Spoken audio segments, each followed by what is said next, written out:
Siguradong nakapunta ka na sa S at R.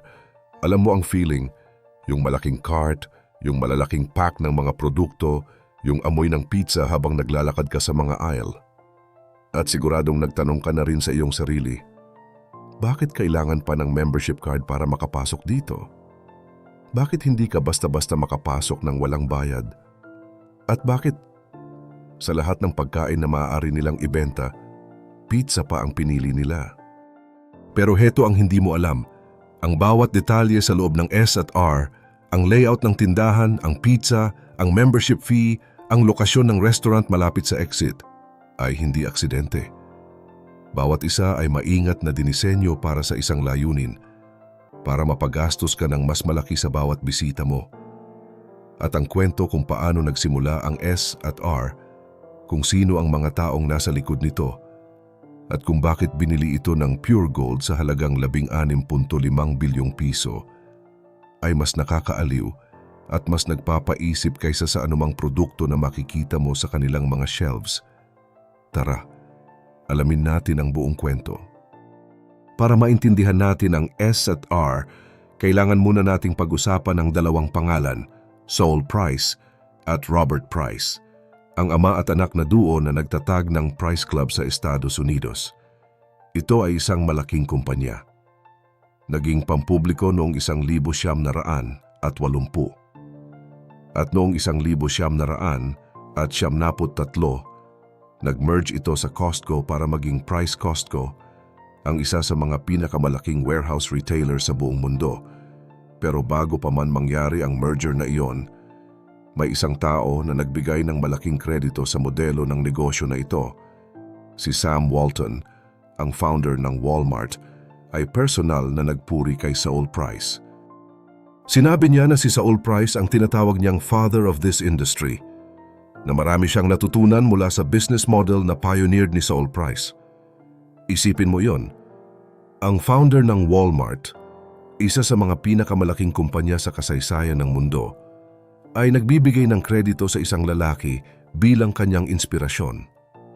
Iyon ang laki ng impluwensya ng Price family sa retail industry. Pero hindi lang sa Amerika nagtigil ang ambisyon ng pamilya Price, kasi ang anak, si Robert Price, ay nagpasya na gumawa ng sariling kumpanya. Tinawag niya itong Price Enterprises o Price Mark, o sa mas kilalang pangalan, Price Smart. At ang misyon ng Price Smart ay simple pero ambisyoso. Gawin ang lahat ng ginagawa ng Costco sa Amerika at dalhin ito sa ibang mga bansa, lalo na sa South America, sa Caribbean at sa Asia. Ang modelo ay pareho. Ang diskarte ay pareho. Ang sistema ay pareho. Pero ang mga bansa ay iba. At iyon ay nagdulot ng isang malaking hamon na hindi agad nakita ng lahat. Kaya naman, noong 2001, inilunsad ng Price Mart ang kanilang version sa Pilipinas. At ang pangalan nito, S at R, na nangangahulugang Saul and Robert Price, ang ama at anak na nagtatag ng Price Club, ang dalawang lalaking nagbigay ng inspirasyon sa founder ng Walmart. Ang pangalan na ngayon ay kilala ng bawat Pilipinong may membership card sa kanilang pitaka. Nagsimula sila sa Manila, unti-unting lumawak, at noong 2005, nagbukas sila ng kanilang unang branch sa labas ng Manila, sa Mandaue, Cebu. Pero sa kabila ng paglago, may isang bagay na natuklasan ng Price Smart na hindi nila inaasahan. Pero heto ang katotohanan tungkol sa S at R na hindi laging sinasabi ng mga tao. Ang modelo ng Costco sa Amerika ay hindi ganap na nailipat sa Pilipinas. Sa Amerika, ang Costco ay kilala bilang isang discount store. Ang kanilang selling point? Mga 10% na mas mura kaysa sa mga kakumpetensya. Pero sa Pilipinas, ang S at R ay hindi talaga ang pinakamurang option. Kung gusto mong makatipid sa groceries, may mas murang mga supermarket dito sa atin. Kung gusto mong bumili ng mas mura, may ibang mga pagpipilian. Kaya naman ang tanong ay, kung hindi siya ang pinakamura, bakit patuloy na pumupunta ang mga tao sa S at R? At ang sagot sa tanong na iyon ay nagbubukas ng isang mas interesanting kwento tungkol sa kung paano talaga gumagana ang S&R sa konteksto ng Pilipinas. Kaya naman, para maintindihan natin ang tunay na appeal ng S&R sa mga Pilipino, kailangan nating pag-usapan ang tatlong bagay. Una, ang imported products. Isa sa mga pinakamalaking edge ng S&R ay ang kanilang seleksyon ng mga imported na produkto na hindi mo makikita sa ibang supermarket. Mga espesyal na brand ng alak, mga imported na pagkain, mga produkto mula sa Amerika at iba pang bansa na available lang sa S&R. At para sa mga Pilipino, lalo na para sa mga may mas mataas na kita, iyon ay isang malaking deal. Pangalawa, ang laki ng mga produkto. Hindi ka makakapagbili ng isang lata ng corned beef sa S&R. Kailangan mong bumili ng pack ng 6. At dahil mas malaki ang quantity, mas mababa ang presyo per unit. Para sa mga pamilyang madalas bumili ng marami, iyon ay isang praktikal na bentahe. At pangatlo, ang status symbol.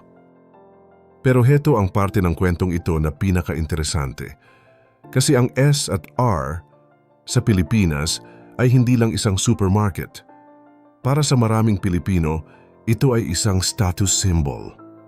Isipin mo ito, may mga ASMR videos na kumakalat sa social media ng mga taong nagpapakita ng kanilang S&R haul, mga cart na puno ng mga produkto, mga imported na pagkain, mga malaking pack ng mga bilihin. Para sa mga taong may mas mataas na kita, ang S&R ay isang lugar kung saan normal ang ganitong pamimili. Pero para sa mas maraming Pilipino, ang isang S&R haul ay isang malaking flex. Isang patunay na komportable ang iyong buhay, na kaya mong bumili ng imported na produkto, na kaya mong mag-spend ng malaki sa iisang pagbisita. At hindi natin maaaring baliwalain ang isa pang salik, ang tinatawag na colonial mentality. Ang lahat ng American brands, ang lahat ng imported na produkto. Ang pakiramdam na parang nasa isang American warehouse store ka, iyon ay nagdadagdag sa appeal ng S&R para sa maraming Pilipino. Kaya naman, ngayon nating pag-usapan ang pinaka-importanting bahagi ng business model ng S&R, ang membership fee. Bakit kailangan ng membership para makapasok sa S&R? Ang sagot ay simple, pero ang implikasyon nito ay malaki. Ang S&R, tulad ng Costco sa Amerika, ay gumagawa ng malaking bahagi ng kanilang kita hindi mula sa mga produkto na ibinebenta nila. Gumagawa sila ng malaking kita mula sa membership fees mismo. Ang margins ng S&R sa kanilang mga grocery items ay maliit. Hindi sila kumikita ng malaki sa bawat produkto. Pero ang membership fee, iyon ang kanilang tunay na negosyo. At para mapagbayad ang mga tao ng membership fee, kailangan nilang makita ang halaga ng pagiging miyembro. Kaya naman, lahat ng ginagawa ng S&R ay nakatuon sa isang layunin, gawing worth it ang membership. Pero paano nila ginagawa iyon? At dito, nagsisimulang maging malinaw ang lahat ng mga detalye na napansin mo sa loob ng S&R. Una, ang pizza restaurant. Bakit may restaurant sa loob ng S&R? Bakit malapit ito sa exit? Bakit kailangan mong dumaan sa mga aisle para makarating doon? Hindi ito aksidente. Ayon sa kwento, ang pangunahing dahilan kung bakit may restaurant sa loob ng S&R ay hindi para kumita mula sa pagbebenta ng pizza. Kaya naman pag-usapan natin ang science ng layout ng S&R. Bakit kailangan mong dumaan sa mga aisle para makarating sa restaurant? Kasi kapag pumasok ka sa S&R, kahit hindi ka nagplanong bumili ng marami, habang naglalakad ka papunta sa restaurant, nakakakita ka ng mga produkto. Nakakakita ka ng mga imported na pagkain na hindi mo makikita sa ibang supermarket. Nakakakita ka ng mga deal na mukhang sulit. Nakakakita ka ng mga bagay na hindi mo alam na kailangan mo hanggang sa makita mo sila. At bago mo pa maabot ang restaurant, may mga bagay na nakalagay na sa iyong cart. Pero hindi lang iyon. Isipin mo ang sitwasyon na ito. Pumasok ka sa S&R para kumain lang ng pizza. Hindi ka nagplanong bumili ng groceries. Pero habang naglalakad ka papunta sa restaurant, nakita mo ang mga aisle, nakita mo ang mga produkto, at naisip mo, nandito na rin ako. Baka magbili na rin ako ng toothpaste, o tomatoes, o kahit ano. Iyon ang layunin ng layout. Ang restaurant ay nagdadala ng mga tao sa loob ng tindahan kahit hindi sila nagplanong mamili. At kapag nandoon na sila, ang tindahan mismo ang gagawa ng trabaho. Pero hindi pa tapos ang kwento ng S&R. Kasi noong 2005, nagbenta ang PriceSmart ng kanilang shares sa S&R sa kanilang minority partner, ang Kerala Management Corp na pag-aari ng pamilya Lucio Ho. At noong 2012, may isang malaking transaksyon na nagbago ng lahat. Ang Pure Gold na pag-aari ng mag-asawang Lucio at Susan Ko ay bumili ng Kerala at S&R. Ang presyo?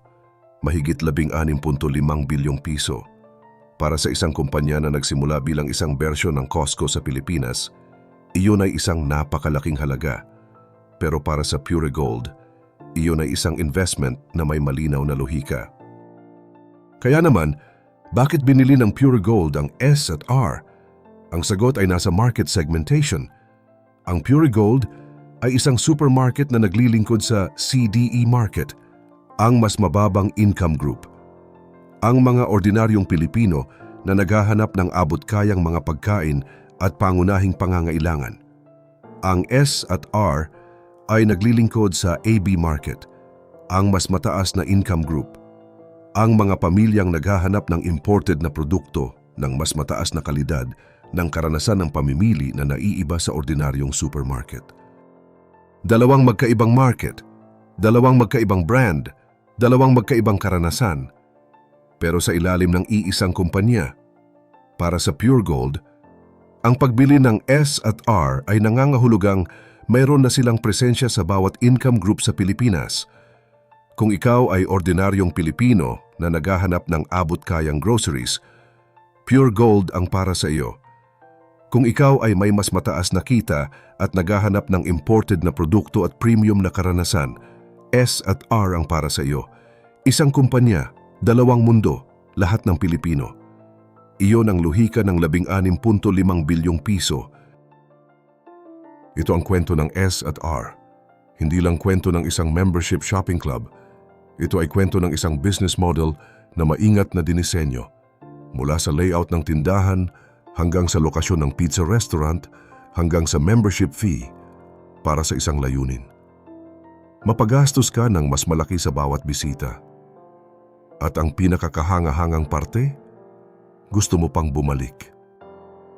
Ikaw, na nanonood ngayon, baka isa ka sa mga miyembro ng S&R na hindi pa naiisip kung bakit talagang nagbabayad ka ng membership fee taon-taon. Baka isa ka sa mga taong nagtataka kung bakit lagi kang nakakauwi mula sa S&R na may mas maraming binili kaysa sa plano mo. Baka isa ka sa mga taong gustong maging miyembro pero nagtatanong ng sulit ba talaga. Ngayon, alam mo na ang sagot. Ang S&R ay hindi lang isang tindahan. Ito ay isang maingat na dinisenyo na karanasan na ginawa para mapagastos ka ng mas malaki habang nararamdaman mong sulit ang bawat piso na ginagastos mo.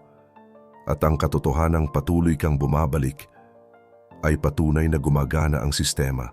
Ang hindi sinasabi ng ibang balita, hindi lang ito kwento ng isang membership shopping club na nagmula sa Amerika. Ito ay kwento ng psychology ng consumer behavior at kung paano ang bawat detalye ng isang tindahan ay maaaring dinisenyo para manipulahin ang iyong mga desisyon sa pamimili nang hindi mo namamalayan. Ang pinakamahalaga sa kwento ng S&R ay hindi ang 16.5 bilyong piso na binayad ng Pure Gold. Ang pinakamahalaga ay ang katotohanang ang isang simpleng pizza restaurant na malapit sa exit na kailangan mong dumaan sa mga aisle para marating ay nagkakahalaga ng milyon-milyong piso sa kita ng S&R taon-taon. Hindi dahil sa pizza mismo, kundi dahil sa kung ano ang ginagawa ng pizza sa isipan ng mga mamimili. Iyon ang tunay na negosyo ng S&R. At ngayon na alam mo na ito, tingnan mo kung magbabago ang iyong susunod na pagbisita sa S&R.